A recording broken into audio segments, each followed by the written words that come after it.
with my pot. Yeah, I'm dancing on TikTok. I'm dancing with my... I told you about running up.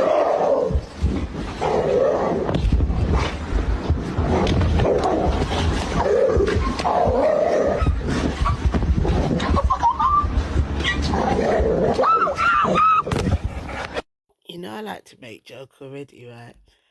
And you see, I'm up. I'm up. It's after 2 a.m. in the morning. I'm up. You see that? You see that boy there? That is my joke of life because I've seen that video a few times and I've watched it a few times.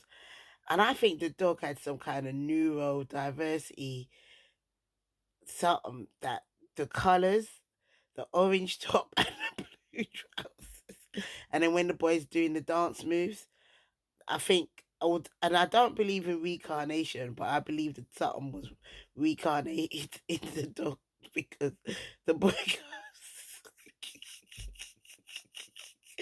and I beat you to watch it more than once with my stupidness. The boy goes, "I told you," and the dog goes, it's almost like the dog is like, "I told you to don't do that foolishness." I just love watching that video.